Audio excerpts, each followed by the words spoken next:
Hi friends, ಎಲ್ರಿಗೂ ನಮಸ್ಕಾರ. ಜ್ಞಾನಗಂಗೋತ್ರಿ ಸಂಸ್ಥೆಯ ಇನ್ಕ್ವೆಸ್ಟ್ ಪ್ರಚಲಿತ ಘಟನೆಗಳ ಸರಣಿಗೆ ತಮ್ಮೆಲ್ಲರಿಗೂ ಮತ್ತೊಮ್ಮೆ ಸ್ವಾಗತ. ಇವತ್ತು ನಾವು ಸಂಚಿಕೆ ಸಂಖ್ಯೆ 991 ಡಿಸ್ಕಸ್ ಮಾಡ್ತಾ ಇದ್ವಿ. ದಿನಾಂಕ 1 ಮತ್ತು 2 ನವೆಂಬರ್ 2025. ಇವತ್ತಿನ ಅಪ್ಡೇಟ್ಸನ್ನು ತಿಳಿಯೋ ಮುನ್ನ ಕಳೆದ ಸಂಚಿಕೆ 2 ಪ್ರಶ್ನೆಗಳ ಸರಿ ಉತ್ತರಗಳು, ಪ್ರಶ್ನೆ ಸಂಖ್ಯೆ 1ಕ್ಕೆ ಆಪ್ಷನ್ ಬಿ ಮತ್ತು ಪ್ರಶ್ನೆ ಸಂಖ್ಯೆ 2ಕ್ಕೆ ಆಪ್ಷನ್ ಸಿ ಸರಿ ಉತ್ತರವಾಗಿರುತ್ತೆ. ಹಾಗಿದ್ರೆ ಇವತ್ತಿನ ಮೊದಲನೇ ಪ್ರಶ್ನೆಗೆ ಬರೋಣ. ಯಾವ ಬಂದರಿನಲ್ಲಿ ಕಾರ್ಯಾಚರಣೆ ಮುಂದುವರಿಸಲು ಭಾರತವು ಅಮೆರಿಕಾದ ನಿರ್ಬಂಧಗಳಿಂದ 6 ತಿಂಗಳ ವಿನಾಯಿತಿಯನ್ನು ಪಡೆದುಕೊಂಡಿದೆ? India has secured a 6-month waiver from US sanctions to continue operations at which port? So ಒಂದು ಬಂದರು, ಆ ಒಂದು ಬಂದರಿನಲ್ಲಿ ಇನ್ನೂ 6 ತಿಂಗಳ ಕಾಲ ನಮ್ಮ ಆಪರೇಷನ್ಸನ್ನು ಕಂಟಿನ್ಯೂ ಮಾಡಲಿಕ್ಕೆ ಅಮೆರಿಕಾದಿಂದ ನಮಗೀಗ ಪರ್ಮಿಷನನ್ನು ಕೊಡಲಾಗಿರುತ್ತೆ. ಈಗ ನಮಗೆ ಬರ್ತಕ್ಕಂಥ ಇನ್ನೊಂದು ಪ್ರಶ್ನೆ ಏನು ಅಂದರೆ, ನಾವು ಯಾವ ಪೋರ್ಟಲ್ಲಿ ಆಪ್ರೇಟ್ ಮಾಡಬೇಕು, ಅದಕ್ಕೆ ಯಾಕೆ US ಅವರು ಪರ್ಮಿಷನ್ ಕೊಡಬೇಕು ಅಂತಕ್ಕಂಥದ್ದು ನಮ್ಮ ಪ್ರಶ್ನೆ ಆಗಿರುತ್ತೆ. ಆ ಒಂದು ಕಾನ್ಸೆಪ್ಟನ್ನು ನಾನು ಮುಂದೆ ಎಕ್ಸ್ಪ್ಲೇನ್ ಮಾಡ್ತೇನೆ. ಈಗ ಅಮೆರಿಕಾದವರು ನಮಗೆ ವೇವ್ ಆಫ್ ಮಾಡಿರ್ತಕ್ಕಂಥ ಒಂದು ಪೋರ್ಟ್ ಯಾವುದು ಅನ್ನೋದು ನಮ್ಮ ಪ್ರಶ್ನೆ ಆಗಿರುತ್ತೆ. ಈ ಪ್ರಶ್ನೆಗೆ ಸರಿಯಾದ ಉತ್ತರ ಚಹಬಾರ್ ಪೋರ್ಟ್ ಅನ್ನ ಆಪರೇಟ್ ಮಾಡ್ತಕ್ಕಂಥ ಒಂದು ಪರ್ಮಿಷನ್ ಅನ್ನ ಇನ್ನೂ ಒಂದು 6 ಮಂತ್ಸ್ಗಳ ಕಾಲ ಅವರು ಎಕ್ಸ್ಟೆಂಡ್ ಮಾಡಿರ್ತಾರೆ. ಈ ಒಂದು ಕಾನ್ಸೆಪ್ಟ್ ಏನಿದೆ ಅದನ್ನ ನಾನು ಆರ್ಟಿಕಲ್ ಅಲ್ಲಿ ಇರ್ತಕ್ಕಂಥ ಇನ್ಫಾರ್ಮೇಶನ್ ಹೇಳೋದಕ್ಕಿಂತ ಮುಂಚೆ ಇದರ ಜಿಯೋಪೊಲಿಟಿಕಲ್ ಇಶ್ಯೂ ಏನು ಅಂತ ಹೇಳ್ತಾನೆ. ನಾನು ಇವಾಗ ಡಿಸ್ಕಸ್ ಮಾಡಿರ್ತಕ್ಕಂಥ ಈ ಒಂದು ಚಹಬಾರ್ ಪೋರ್ಟ್ ಏನಿದೆ, ಇದು ಇರಾನ್ ರಾಷ್ಟ್ರದಲ್ಲಿ ಡೆವಲಪ್ ಆಗಿರ್ತಕ್ಕಂಥ ಪೋರ್ಟ್ ಆಗಿರುತ್ತೆ. ಈವನ್ ಈ ಒಂದು ಡೆವಲಪ್ಮೆಂಟ್ಗೆ ಭಾರತ ರಾಷ್ಟ್ರ ಕೂಡ ಸಪೋರ್ಟ್ ಮಾಡಿರುತ್ತೆ. ಬಿಕಾಸ್ ಯಾವ ಕಾರಣಕ್ಕಾಗಿ ಇಂಡಿಯಾ ಸಪೋರ್ಟ್ ಮಾಡಿರುತ್ತೆ ಅದನ್ನು ಕೂಡ ನಾನು ಮುಂದೆ ಎಕ್ಸ್ಪ್ಲೇನ್ ಮಾಡ್ತೇನೆ. Now the question is, how is India and Iran and US, these 3 countries are related? US ಮತ್ತೆ ಇರಾನ್ ಇವೆರಡು ಕೂಡ ಎನಿಮಿ ನೇಷನ್ಸ್ ಆಗಿರುತ್ತೆ. US ನ ಒಂದು ಪಾಲಿಸಿ ಏನು ಅಂದರೆ, ಯಾರು US ನ ಎನಿಮಿ ರಾಷ್ಟ್ರಗಳೊಂದಿಗೆ ಉತ್ತಮ ಸಂಬಂಧಗಳನ್ನು ಹೊಂದಿರ್ತಾರೆ ಅವರ ಮೇಲೆ ವ್ಯಾಪಾರದ ಸುಂಕಗಳನ್ನು ಹೆಚ್ಚು ಮಾಡ್ತಕ್ಕಂಥದ್ದು ಅವರ ಒಂದು ಪ್ರವೃತ್ತಿ ಆಗಿರುತ್ತೆ. ಈ ಒಂದು ಕಾರಣದಿಂದ ಭಾರತ ದೇಶಕ್ಕೆ ಅವರೀಗ 6 months ಗಡುವನ್ನು ಕೊಟ್ಟಿರ್ತಾರೆ. ಪರ್ಮಿಷನ್ ಈಸ್ ನಥಿಂಗ್ ಬಟ್ 6 ತಿಂಗಳ ಕಾಲ ಒಂದು ಗಡುವನ್ನು ಕೊಟ್ಟಿರ್ತಾರೆ. 6 ತಿಂಗಳ ಕಾಲ ನಾವು ಚಹಬಾರ್ ಪೋರ್ಟ್ ಅನ್ನ ಉಪಯೋಗಿಸಿಕೊಂಡರೂ ಕೂಡ US ನಮ್ಮ ಮೇಲೆ ಸ್ಯಾಂಕ್ಷನ್ಸ್ ಅನ್ನ ವಿಧಿಸೋದಿಲ್ಲ. ಈ ಒಂದು ವಿನಾಯಿತಿಯನ್ನ ಮುಂದಿನ 6 ತಿಂಗಳ ಕಾಲ ಕೊಟ್ಟಿರ್ತಕ್ಕಂಥದ್ದನ್ನ ನಾವಿಲ್ಲಿ ನೋಡಬಹುದಾಗಿರುತ್ತೆ. ಇಲ್ಲಿ ನಾವು ಒಂದು ರೀತಿಯ sadistic behaviour of the biggest country ಅಥವಾ ಎಕನಾಮಿಕಲಿ ಪವರ್ಫುಲ್ ನೇಷನ್ ಅಂತ ನಾವೇನು ಹೇಳ್ತೇವೆ, ಅದರ ಒಂದು ಭಾವನೆಯನ್ನ ಅಥವಾ ಅದರ ಒಂದು ಬಿಹೇವಿಯರ್ ಅನ್ನ ನಾವಿಲ್ಲಿ ನೋಡಬಹುದಾಗಿರುತ್ತೆ. This is all game of trade ಅಥವಾ ವ್ಯಾಪಾರದ ಒಂದು ಯುದ್ಧವಾಗಿ ನಾವು ಇದನ್ನ ಕನ್ಸಿಡರ್ ಮಾಡಬಹುದಾಗಿರುತ್ತೆ. ಈ ಒಂದು ಕಾಂಟೆಕ್ಸ್ಟ್ ಅಲ್ಲಿ India get 6-month waiver for Iran port. Iran ನ ಒಂದು ಬಂದರ್ ಅನ್ನ ಉಪಯೋಗಿಸಿಕೊಳ್ಳಿಕ್ಕೆ 6 ತಿಂಗಳ ಕಾಲ ವಿನಾಯಿತಿಯನ್ನ ನೀಡಲಾಗಿರುತ್ತೆ. ನಾವು US ಸ್ಯಾಂಕ್ಷನ್ಸ್ ಅಂತ ಹೇಳ್ತೇವೆ. ಸ್ಯಾಂಕ್ಷನ್ಸ್ ಅಂದ್ರೆ ಸುಂಕಗಳನ್ನ ಅವರು ಹೆಚ್ಚು ಮಾಡ್ತಕ್ಕಂಥದ್ದು. ಅಂದ್ರೆ ನಾವು ಮಾಡ್ತಕ್ಕಂಥ ಒಂದು ಟ್ರೇಡ್ ಏನಿರುತ್ತೆ, ಭಾರತ ದೇಶದಿಂದ ನಾವು US ಗೆ ಕಳಿಸ್ತಕ್ಕಂಥ ಒಂದು ಸರಕುಗಳೇನಿರುತ್ತೆ ಅದರ ಮೇಲೆ ವಿಧಿಸ್ತಕ್ಕಂಥ ಒಂದು ಸುಂಕ ಅಥವಾ ಒಂದು ಸ್ಯಾಂಕ್ಷನ್ಸ್ ಏನಿರುತ್ತೆ. ಈ ಒಂದು ಸ್ಯಾಂಕ್ಷನ್ಸ್ ಅನ್ನ 6 months ವರೆಗೂ ಅದು ಹೋಲ್ಡ್ ಮಾಡಿರುತ್ತೆ ಅಥವಾ 6 months ವರೆಗೂ ಅದು ವಿನಾಯಿತಿಯನ್ನ ನೀಡಲಾಗಿರುತ್ತೆ. ಈ ಒಂದು ವಿನಾಯಿತಿ ಏಪ್ರಿಲ್ 2026 ನಾವು ಚಹಬಾರ್ ಪೋರ್ಟ್ ಅನ್ನ ಉಪಯೋಗಿಸಿಕೊಂಡರೂ ಕೂಡ ಆ ಒಂದು ಸ್ಯಾಂಕ್ಷನ್ಸ್ ಅನ್ನ ಭಾರತ ದೇಶದ ಮೇಲೆ ಅವರು ಹೇರೋದಿಲ್ಲ. ಹಾಗಿದ್ರೆ ವಾಟ್ ದಿ ವೇವರ್ ಕವರ್ಸ್ ಅಂದ್ರೆ ಈ ಒಂದು ಮನ್ನಾ ಏನನ್ನ ಒಳಗೊಂಡಿರುತ್ತೆ ಅಂತ ನಾವು ನೋಡೋದಾದ್ರೆ, ಈ ಒಂದು ವೇವರ್ ಅನ್ನ ಗ್ರಾಂಟ್ ಮಾಡಿರ್ತಕ್ಕಂಥ ಕಾಯ್ದೆಯನ್ನ ನಾವೇನಂತ ಕರಿತೀವಿ ಅಂದ್ರೆ US administration under the Iran freedom and counter proliferation act ಅಂತ ಕರಿತೀವಿ. ಅಂದ್ರೆ ಅಮೆರಿಕದವರು ಒಂದು ಕಾಯ್ದೆಯನ್ನೇ ಮಾಡ್ಕೊಂಡು ಬಿಟ್ಟಿದ್ದಾರೆ. ಅದನ್ನ ಇರಾನ್ ಸ್ವಾತಂತ್ರ್ಯ ಮತ್ತು ಪ್ರತಿ ಪ್ರಸರಣ ಕಾಯ್ದೆ ಅಡಿಯಲ್ಲಿ US ಆಡಳಿತ ನಮಗೆ ಈ ಒಂದು ವಿನಾಯಿತಿಯನ್ನ ಮುಂದಿನ 6 ತಿಂಗಳ ಕಾಲ ನೀಡಲಾಗಿರುತ್ತೆ. ಇದರ ವ್ಯಾಪ್ತಿ ಏನು ಅಥವಾ ಸ್ಕೋಪ್ ಏನು ಅಂತ ನಾವು ನೋಡೋದಾದ್ರೆ, it allows India port global limited ಅಂದ್ರೆ ಭಾರತ ದೇಶದ ಈ ಒಂದು ಪೋರ್ಟ್ಸ್ ಗ್ಲೋಬಲ್ ಲಿಮಿಟೆಡ್ ಏನಿದೆ, to continue operations at Shahid Beheshti terminal in Chabahar. Chabahar ಅಂತಕ್ಕಂಥದ್ದು ಒಂದು ಬಂದರು. ಆ ಒಂದು ಬಂದರಿನಲ್ಲಿ ಒಂದು ಟರ್ಮಿನಲ್ ಇರುತ್ತೆ. ಆ ಟರ್ಮಿನಲ್ ಟರ್ಮಿನಲ್ ಅನ್ನ ನಾವೇನಂತ ಕರಿತೀವಿ ಅಂದ್ರೆ ಶಾಹೇದ್ ಬೇಹಸ್ತಿ ಟರ್ಮಿನಲ್ ಅಂತ ಹೇಳ್ತೇವೆ. ಸೊ ಈ ಒಂದು ಟರ್ಮಿನಲ್ ಅಲ್ಲಿ ನಾವು ವ್ಯಾಪಾರಗಳನ್ನ ಅಥವಾ ನಮ್ಮ ವಸ್ತುಗಳನ್ನ ಸಾಗಣೆ ಮಾಡಲಿಕ್ಕೆ 6 ತಿಂಗಳುಗಳ ಕಾಲ ಒಂದು ವಿನಾಯಿತಿಯನ್ನ ನೀಡಲಾಗಿರುತ್ತೆ. ಸೊ ಇದರ ಒಂದು ಇನ್ವೆಸ್ಟ್ಮೆಂಟ್ ಅಥವಾ ಹೂಡಿಕೆಯನ್ನ ನಾವು ನೋಡೋದಾದ್ರೆ India has committed $370 million for infrastructure upgrades until 2024 partnership agreement. ಅಂದ್ರೆ ಈ ಒಂದು ಚಹಬಾರ್ ಬಂದರನ್ನ ಅಭಿವೃದ್ಧಿ ಪಡಿಸಲಿಕ್ಕೆ ನಮ್ಮ ಭಾರತ ರಾಷ್ಟ್ರ ಒಂದು ಒಪ್ಪಂದದಾರಿಕೆ ಅಥವಾ ಒಂದು ಪಾಲುದಾರಿಕೆಯನ್ನ ಮಾಡಿಕೊಂಡಿರುತ್ತೆ. ಸೊ 2024ರ ಪಾಲುದಾರಿಕೆ ಒಪ್ಪಂದದ ಅಡಿಯಲ್ಲಿ ಮೂಲ ಸೌಕರ್ಯ ನವೀಕರಣಕ್ಕಾಗಿ ಭಾರತವು $370 ದಶಲಕ್ಷ ಬದ್ಧವಾಗಿರ್ತಕ್ಕಂಥದ್ದನ್ನ ನಾವು ನೋಡಬಹುದಾಗಿರುತ್ತೆ. ಸೊ ಅದರಿಂದ ಚಹಬಾರ್ ಪೋರ್ಟ್ ಅನ್ನ ಡೆವಲಪ್ ಮಾಡಿರ್ತಕ್ಕಂಥ ಕಂಟ್ರೀಸ್ಗಳಲ್ಲಿ ನಮ್ಮ ಭಾರತ ರಾಷ್ಟ್ರದ ಪಾತ್ರ ಪ್ರಮುಖವಾಗಿ ಇರ್ತಕ್ಕಂಥದ್ದು. ಈಗ ಇರಾನ್ನ ಚಹಬಾರ್ ಪೋರ್ಟ್ ಬಗ್ಗೆ ನಾವು ಹೆಚ್ಚಿನ ಮಾಹಿತಿಯನ್ನ ಡಿಸ್ಕಸ್ ಮಾಡೋದಾದ್ರೆ ಇದು ಸ್ಟ್ರಾಟಜಿಕಲಿ ವೈಟಲ್ ಮ್ಯಾರಿಟೈಮ್ ಹಬ್ ಆಗಿರುತ್ತೆ. ಅಂದ್ರೆ ಒಂದು ಕಾರ್ಯತಂತ್ರದ ವ್ಯಾಪ್ತಿಯಲ್ಲಿ ಅಥವಾ ಕಾರ್ಯತಂತ್ರದ ದೃಷ್ಟಿಕೋನದಲ್ಲಿ, ವ್ಯಾಪಾರದ ದೃಷ್ಟಿಕೋನದಲ್ಲಿ ಸೊ ಒಂದು ವಿಶೇಷವಾಗಿರ್ತಕ್ಕಂಥದ್ದು ಅಥವಾ ಅತ್ಯಂತ ಪ್ರಮುಖವಾಗಿರ್ತಕ್ಕಂಥ ಒಂದು ಟ್ರೇಡ್ ರೂಟ್ ಅಥವಾ ವ್ಯಾಪಾರದ ಮಾರ್ಗವಾಗಿ ನಾವು ಇದನ್ನು ಕನ್ಸಿಡರ್ ಮಾಡಬಹುದಾಗಿರುತ್ತೆ. So it is on the Gulf of Oman offering India direct access to Afghanistan, Central Asia while bypassing Pakistan. So ನಮಗೆ ಗೊತ್ತು ಪಾಕಿಸ್ತಾನ ಅಂತಕ್ಕಂಥದ್ದು ನಮ್ಮ ಎನಿಮಿ ರಾಷ್ಟ್ರವಾಗಿರುತ್ತೆ. ಪಾಕಿಸ್ತಾನದೊಂದಿಗೆ ನಾವು ಗಡಿಯನ್ನ ಶೇರ್ ಮಾಡ್ಕೊಳ್ತೇವೆ. ಬಟ್ ಪಾಕಿಸ್ತಾನವನ್ನ ಹೊರತುಪಡಿಸಿ ಬೇರೆ ರಾಷ್ಟ್ರಗಳೊಂದಿಗೆ ನಮಗೆ ವ್ಯಾಪಾರ ಸಂಬಂಧಗಳಿರುತ್ತೆ. ಈಗ ನಾವು ಬೇರೆ ರಾಷ್ಟ್ರಗಳೊಂದಿಗೆ ವ್ಯಾಪಾರವನ್ನ ಮಾಡಲಿಕ್ಕೆ ಪಾಕಿಸ್ತಾನದ ಮುಖಾಂತರ ಹಾದು ಹೋಗಬೇಕಾಗಿರುತ್ತೆ. ಅದು ಎನಿಮಿ ಕಂಟ್ರಿ ಆಗಿರೋದ್ರಿಂದ ನಾವು ಪಾಕಿಸ್ತಾನದ ಮುಖಾಂತರ ಯಾವುದೇ ಟ್ರೇಡ್ ಅನ್ನ ಮಾಡೋದಿಲ್ಲ. ಸೊ ಅದನ್ನ ಪಾಕಿಸ್ತಾನವನ್ನ ಬೈಪಾಸ್ ಮಾಡಲಿಕ್ಕೆ ಈ ಚಹಬಾರ್ ಪೋರ್ಟ್ ಅಂತಕ್ಕಂಥದ್ದು, ಅಲ್ಲಿಂದ ನಾವು ಅಫ್ಘಾನಿಸ್ತಾನ್ ಮತ್ತೆ ಮಧ್ಯ ಏಷ್ಯಾ ಕಂಟ್ರೀಸ್ ಏನಿರುತ್ತೆ ಸೊ ಅದನ್ನ ರೀಚ್ ಮಾಡಲಿಕ್ಕೆ ಚಹಬಾರ್ ಪೋರ್ಟ್ ಅಂತಕ್ಕಂಥದ್ದು ನಮಗೆ ಸ್ಟ್ರಾಟಜಿಕಲಿ ಬಹಳ ಇಂಪಾರ್ಟೆಂಟ್ ಆಗಿರುತ್ತೆ. ಸೊ ಈ ಒಂದು ಕಾರಣದಿಂದ ಅದನ್ನ ಅಭಿವೃದ್ಧಿ ಪಡಿಸಲಿಕ್ಕೂ ಕೂಡ ನಮ್ಮ ಭಾರತ ದೇಶದ ಕಾಂಟ್ರಿಬ್ಯೂಷನ್ ಬಹಳ ಹೆಚ್ಚಾಗಿರುತ್ತೆ. ಫಾರ್ ಎಕ್ಸಾಂಪಲ್ ಈ ಮ್ಯಾಪ್ ಅಲ್ಲಿ ನೀವು ಇದನ್ನ ತುಂಬಾ ಸರಳವಾಗಿ ಅರ್ಥ ಮಾಡ್ಕೊಳ್ಬಹುದು. ಸೊ ಇಲ್ಲಿ ನಮ್ಮ ಭಾರತ ರಾಷ್ಟ್ರವನ್ನ ನಾವು ನೋಡಬಹುದಾಗಿರುತ್ತೆ. ಸೊ ಈ ಭಾಗದಲ್ಲಿ ನಮ್ಮ ಕೋಸ್ಟಲ್ ಸ್ಟೇಟ್ಸ್ ಏನಿದ್ದಾವೆ ಇದರಲ್ಲಿ ಪ್ರಮುಖವಾಗಿ ಮುಂಬೈನಿಂದ ನಾವು ಸರಕುಗಳನ್ನ ಸೊ ಈ ಒಂದು ಚಹಬಾರ್ ಪೋರ್ಟ್ಗೆ, ಇರಾನ್ನ ಚಹಬಾರ್ ಪೋರ್ಟ್ಗೆ ನಾವು ಸಿ ರೂಟ್ನ ಮುಖಾಂತರ ನಾವು ಕಳಿಸ್ತೇವೆ. ಸೊ ಇಲ್ಲಿ ನಮ್ಮ ಭಾರತ ದೇಶದ ಗಡಿ ಪ್ರದೇಶದಲ್ಲಿ ನಾವು ಪಾಕಿಸ್ತಾನವನ್ನ ನಾವು ನೋಡಬಹುದಾಗಿರುತ್ತೆ. ಸೊ ನಾವು ಲ್ಯಾಂಡ್ ರೂಟ್ನ ಮುಖಾಂತರ ಪಾಕಿಸ್ತಾನವನ್ನ ಬಳಸ್ಕೊಳ್ಳಿಕ್ಕೆ ಸಾಧ್ಯವಾಗೋದಿಲ್ಲ. Because Pakistan is enemy country to India and at the same time Pakistan is under the influence of China and both China and Pakistan are enemy countries to India. So ಅದರಿಂದ ಈ ಒಂದು ಮಾರ್ಗವನ್ನು ನಾವು ಬಳಸ್ಕೊಳ್ಳಿಕ್ಕೆ ಸಾಧ್ಯವಾಗೋದಿಲ್ಲ. ಸೊ ಅದರಿಂದ ಇದನ್ನ ನಾವು ಬೈಪಾಸ್ ಮಾಡಲಿಕ್ಕೆ ಬೆಸ್ಟ್ ಆಪ್ಷನ್ ಯಾವುದು ಅಂದ್ರೆ ಇರಾನ್ನ ಚಹಬಾರ್ ಪೋರ್ಟ್ ಅನ್ನ ನಾವು ಉಪಯೋಗಿಸ್ಕೊಂಡು ಆಫ್ಘಾನಿಸ್ತಾನವನ್ನ ನಾವು ತಲುಪಬಹುದಾಗಿರುತ್ತೆ. ಆಫ್ಘಾನಿಸ್ತಾನದಿಂದ ನಾವು ಮಧ್ಯ ಏಷ್ಯಾದ ರಾಷ್ಟ್ರಗಳನ್ನ ತಲುಪಲಿಕ್ಕೆ ಅಥವಾ ವ್ಯಾಪಾರವನ್ನ ಮಾಡಲಿಕ್ಕೆ ಇದು ಅತ್ಯಂತ ಸುಲಭವಾಗಿರ್ತಕ್ಕಂಥ ಮಾರ್ಗವಾಗಿರುತ್ತೆ. ಆ ಒಂದು ಕಾರಣದಿಂದ US ನಮ್ಮನ್ನ ಕಂಟ್ರೋಲ್ ಮಾಡಲಿಕ್ಕೆ ಸೊ ಈಗ ಕೆಲವೊಂದು ನಿಯಮಗಳನ್ನ ಅವ್ರು ಮಾಡ್ತಾ ಇರ್ತಕ್ಕಂಥದ್ದು ನಮ್ಮನ್ನ ಅಥವಾ ನಮ್ಮ ಒಂದು ಯೂಸಿಂಗ್ ದರ್ ರಿಲೇಷನ್ಸ್ ಅಂದ್ರೆ ಅವರ ಒಂದು ಸಂಬಂಧಗಳನ್ನ ಬಳಸಿಕೊಂಡು ಎನಿಮಿ ನೇಷನ್ಸ್ ಯಾರ್ಯಾರಿದ್ದಾರೆ, ಫಾರ್ ಎಕ್ಸಾಂಪಲ್ ರಷ್ಯಾ.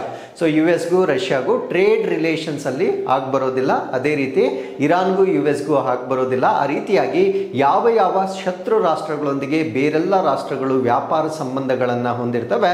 ಸೊ ಅದನ್ನ ಡೈವರ್ಟ್ ಮಾಡಿ ತನ್ನ ರಾಷ್ಟ್ರದೊಂದಿಗೆ ವ್ಯಾಪಾರಗಳನ್ನ ಹೆಚ್ಚು ಮಾಡುವ ಉದ್ದೇಶದಿಂದ ಸೊ ಈ ರೀತಿಯ ಒಂದು ಕ್ರಿಯೆಗಳನ್ನ US ಮಾಡ್ತಕ್ಕಂಥದ್ದನ್ನ ನಾವು ನೋಡಬಹುದಾಗಿರುತ್ತೆ.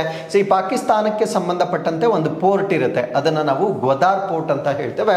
ಸೊ ಈ ಒಂದು ಬಂದರನ್ನ ಅಭಿವೃದ್ಧಿ ಪಡಿಸಿರ್ತಕ್ಕಂಥವ್ರು ಚೈನಾ ರಾಷ್ಟ್ರದ ಸಹಾಯದಿಂದ ಗ್ವದಾರ್ ಪೋರ್ಟ್ ಅನ್ನ ಅಭಿವೃದ್ಧಿ ಪಡಿಸಿರ್ತಕ್ಕಂಥದ್ದನ್ನ ನಾವು ನೋಡಬಹುದಾಗಿರುತ್ತೆ.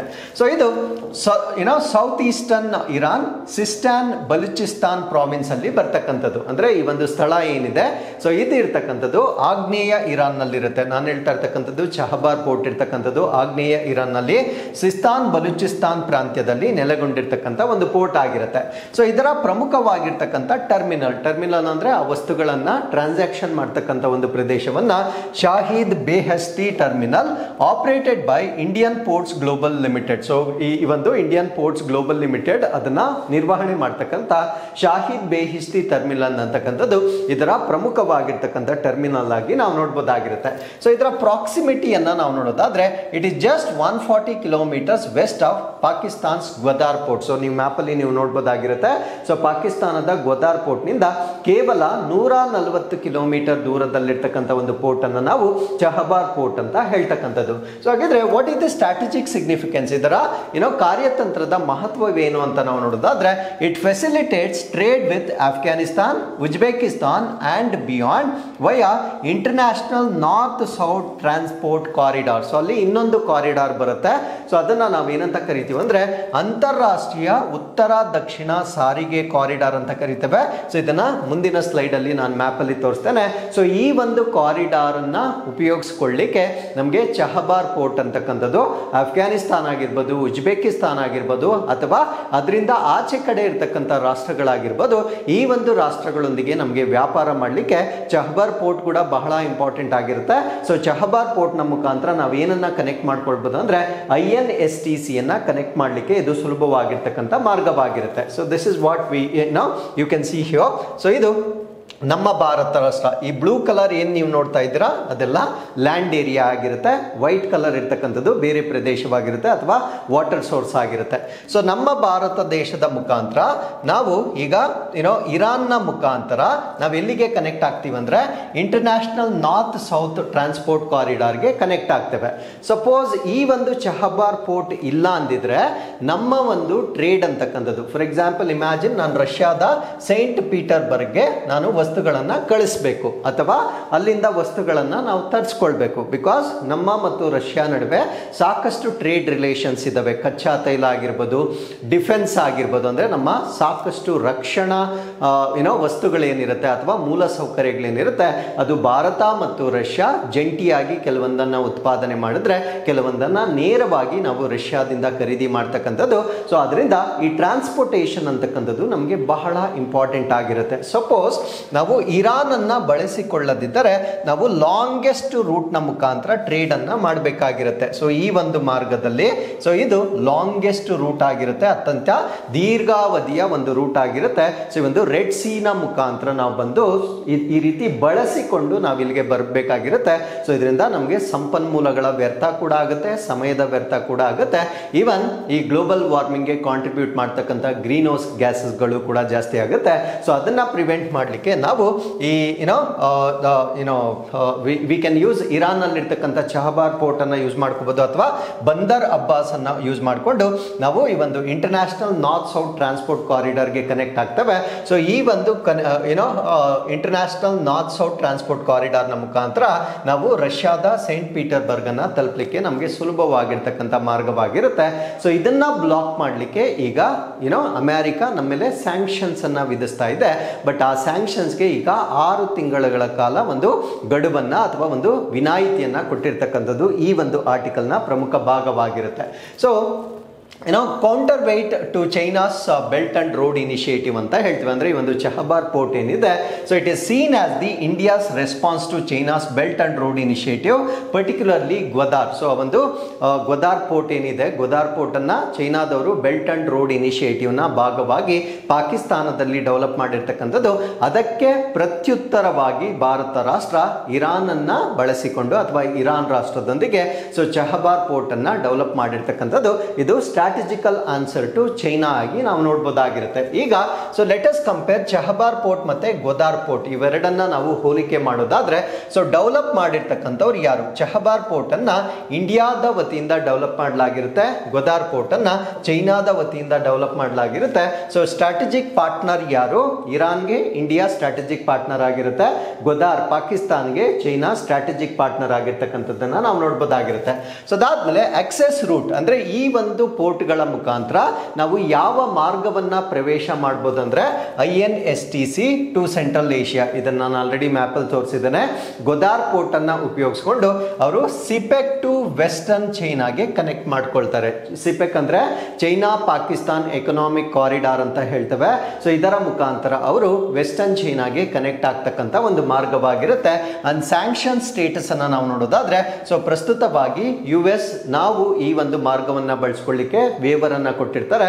So there is no waiver under Chinese control. So ಇದು ಈ ಒಂದು ಗ್ವಾದಾರ್ ಪೋರ್ಟ್ ಅಂತಕ್ಕಂಥದ್ದು ಸಂಪೂರ್ಣವಾಗಿ ಚೈನಾದ ಕಂಟ್ರೋಲ್ ಅಲ್ಲಿ ಇರ್ತಕ್ಕಂಥ ಒಂದು ಮಾರ್ಗವಾಗಿ ನಾವು ಇದನ್ನ ನೋಡಬಹುದಾಗಿರುತ್ತೆ. ಅಂಡ್ ಹ್ಯುಮ್ಯಾನಿಟೇರಿಯನ್ ರೋಲ್ ಅಥವಾ ಮಾನವೀಯ ಪಾತ್ರವನ್ನ ನಾವು ನೋಡೋದಾದ್ರೆ ಸಪ್ಲೈಸ್ ಟು ಅಫ್ಘಾನಿಸ್ತಾನ್. ಸೊ ಅಫ್ಘಾನಿಸ್ತಾನಕ್ಕೆ ನಾವು ವಸ್ತುಗಳನ್ನ ಸಪ್ಲೈ ಮಾಡಬಹುದಾಗಿರುತ್ತೆ. ಸೊ ಈ ಒಂದು ಗ್ವಾದಾರ್ ಪೋರ್ಟ್ ಏನಿದೆ ಇದು ಬೇಸಿಕಲಿ ಕಮರ್ಷಿಯಲ್ ಆಗಿರುತ್ತೆ ಅಥವಾ ಮಿಲಿಟರಿ ಆಕ್ಸೆಸ್ ಗಾಗಿ ಮಾಡಿರ್ತಕ್ಕಂಥ ಒಂದು ಮಾರ್ಗವನ್ನಾಗಿ ನಾವು ನೋಡಬಹುದಾಗಿರುತ್ತೆ. So with this let's get into question number 2. ವೃತ್ತಾಕಾರದ ಆರ್ಥಿಕತೆಗಾಗಿ ಸೌರ ಫಲಕಗಳು ಮತ್ತು ಸೌರ ತ್ಯಾಜ್ಯದ ಮರುಬಳಕೆ ಮತ್ತು ಆಫ್ ಸೈಕ್ಲಿಂಗ್ ಮೇಲೆ ಯಾವ ಸೌರ ಉಪಕ್ರಮವು ಗಮನ ಹರಿಸುತ್ತದೆ? So which solar initiative focuses on recycling and upcycling of solar panels and solar waste for circular economy. Circular economy ಅಂದ್ರೆ so reduce, reuse and recycle ಅಂತ ಹೇಳ್ತೇವೆ. ಅಂದ್ರೆ ನಾವು ಬಳಸ್ತಕ್ಕಂಥ ವಸ್ತುಗಳು ಏನು ನಮ್ಮ ಪರಿಸರಕ್ಕೆ ತ್ಯಾಜ್ಯವನ್ನ ಉಂಟು ಮಾಡುತ್ತೆ, ಬೇಸಿಕಲಿ ಅದನ್ನ ಬಳಕೆ ಮಾಡ್ತಕ್ಕಂಥದ್ದನ್ನ ನಾವು ರೆಡ್ಯೂಸ್ ಮಾಡಬೇಕು. ಸೊ ರೆಡ್ಯೂಸ್ ಮಾಡಲಿಕ್ಕೆ ಸಾಧ್ಯವಾಗದೇ ಇದ್ದಾಗ ನಾವು ಬಳಕೆ ಮಾಡಬೇಕಾಗಿದ್ರೆ ಅದನ್ನ ನಾವು ರೀಸೈಕಲ್ ಮಾಡಬೇಕು. ಸೊ ಈ ರೀತಿಯಾಗಿರ್ತಕ್ಕಂಥ ಒಂದು ಆರ್ಥಿಕತೆಯನ್ನ ನಾವೇನಂತ ಕರಿತೀವಿ ಅಂದ್ರೆ ವೃತ್ತಾಕಾರದ ಆರ್ಥಿಕತೆ ಅಂತ ಹೇಳ್ತೇವೆ. ಸೊ ಈ ಒಂದು ವೃತ್ತಾಕಾರದ ಆರ್ಥಿಕತೆಯನ್ನ ಎನ್ಶೋರ್ ಮಾಡಲಿಕ್ಕೆ ನಮ್ಮ ಸೌರ ಫಲಕಗಳನ್ನ ಆ ಒಂದು ಸರ್ಕ್ಯುಲರ್ ಎಕಾನಮಿಗೆ ತರಲಿಕ್ಕೆ ಸೊ ಲಾಂಚ್ ಮಾಡಿರ್ತಕ್ಕಂಥ ಒಂದು ಇನಿಷಿಯೇಟಿವ್ ಯಾವುದು ಅನ್ನೋದು ನಮ್ಮ ಪ್ರಶ್ನೆ ಆಗಿರುತ್ತೆ. ಈ ಒಂದು ಪ್ರಶ್ನೆಗೆ ಸರಿಯಾದ ಉತ್ತರ ಅದನ್ನ ನಾವು ಸನ್ ರೈಸ್ ಇನಿಷಿಯೇಟಿವ್ ಅಂತ ಹೇಳ್ತೇವೆ. ಸೊ ಏನಿದು ಸನ್ ರೈಸ್ ಇನಿಷಿಯೇಟಿವ್ ಅಂದ್ರೆ ಅನ್ನೋದನ್ನ ಸೊ ಈ ಒಂದು ಆರ್ಟಿಕಲ್ ಅಲ್ಲಿ ನಾವು ಡಿಸ್ಕಸ್ ಮಾಡೋಣ. So India launches global solar initiatives for inclusive energy transition. ಅಂದ್ರೆ ಅಂತರ್ಗತ ಇಂಧನ ಪರಿವರ್ತನೆಗಾಗಿ ನಮ್ಮ ಭಾರತ ರಾಷ್ಟ್ರ ಜಾಗತಿಕ ಸೌರ ಉಪಕ್ರಮವನ್ನ ಪ್ರಾರಂಭಿಸಿದೆ. ಸೊ ಈ ಒಂದು ಉಪಕ್ರಮಗಳಲ್ಲಿ ಭಾರತ ರಾಷ್ಟ್ರ ಯಾವ ಹೊಸ ಇನಿಷಿಯೇಟಿವ್ಸ್ ಅನ್ನ ಲಾಂಚ್ ಮಾಡಿದೆ ಅನ್ನೋದನ್ನ ನಾವಿಲ್ಲಿ ಸಂಪೂರ್ಣವಾಗಿ ಡಿಸ್ಕಸ್ ಮಾಡೋಣ. ಸೊ ಮೊದಲು ರೆಡ್ಯೂಸ್, ಅದಾದ್ಮೇಲೆ ರೀಯೂಸ್, ಅದಾದ್ಮೇಲೆ ರೀಸೈಕಲ್ ಅಂತ ಕರೀತೇವೆ. ಸೊ ಇದು ಕ್ರೊನಾಲಜಿ ಕೂಡ ಗೊತ್ತಿರಬೇಕಾಗಿರುತ್ತೆ, ಬಿಕಾಸ್ ಇದನ್ನ ಆಲ್ರೆಡಿ ಪ್ರಶ್ನೆಯಲ್ಲಿ ಕೇಳಿದ್ದಾರೆ. ಸರ್ಕ್ಯುಲರ್ ಎಕಾನಮಿ ಅಂದ್ರೆ the first thing is reduce, ನಾವು ಆದಷ್ಟು ಅದನ್ನ ಕಡಿಮೆ ಬಳಕೆ ಮಾಡಬೇಕು. ಅದಾದ್ಮೇಲೆ ಅದನ್ನ ಮರುಬಳಕೆ ಮಾಡಬೇಕು, ಸೊ ರೀಯೂಸ್ ಮಾಡಬೇಕು. ಸೊ ರೀಯೂಸ್ ಮಾಡಿದ ನಂತರ ಅದನ್ನ ನಾವು ರೀಸೈಕಲ್ ಅಥವಾ ಮರು ತಯಾರಿ ಮಾಡಬೇಕಾಗಿರುತ್ತೆ. So this is how the flow chart goes. So this you should be remembering. Okay, so ಈ ಒಂದು ಇನಿಷಿಯೇಟಿವ್ಸ್ ಅನ್ನ ಭಾರತ ರಾಷ್ಟ್ರ ಎಲ್ಲಿ ಪ್ರಾರಂಭ ಮಾಡಿದೆ ಅಂತ ನಾವು ಹೇಳೋದಾದ್ರೆ 8th ಇಂಟರ್ನ್ಯಾಷನಲ್ ಸೋಲಾರ್ ಅಲಯನ್ಸ್ ಅಸೆಂಬ್ಲಿಯಲ್ಲಿ. ಸೊ ಈ ಒಂದು 8th ಇಂಟರ್ನ್ಯಾಷನಲ್ ಸೋಲಾರ್ ಅಸೆಂಬ್ಲಿ ಅಂತಕ್ಕಂಥದ್ದು ನವದೆಹಲಿಯಲ್ಲಿ ಇದನ್ನ ಕಂಡಕ್ಟ್ ಮಾಡಲಾಗಿರುತ್ತೆ. ಸೊ ಈ ಒಂದು ಸಂದರ್ಭದಲ್ಲಿ India launched 4 major global solar initiatives. ಕೇವಲ ಭಾರತ ದೇಶದ ಇನಿಷಿಯೇಟಿವ್ಸ್ ಅಲ್ಲ, ಜಾಗತಿಕವಾಗಿ ಒಂದು ಸೌರಶಕ್ತಿಯ ಸದ್ಬಳಕೆಗೆ ಸಂಬಂಧಪಟ್ಟಂತೆ 4 ಪ್ರಮುಖ ಉಪಕ್ರಮಗಳನ್ನ ಈಗ ಲಾಂಚ್ ಮಾಡಲಾಗಿರುತ್ತೆ. ಸೊ ಏನದು ಉಪಕ್ರಮಗಳು, ಇದರ ಪರಿಣಾಮಗಳೇನು ಎಲ್ಲವನ್ನ ಕೂಡ ನಾವಿಲ್ಲಿ ಡಿಸ್ಕಸ್ ಮಾಡೋಣ.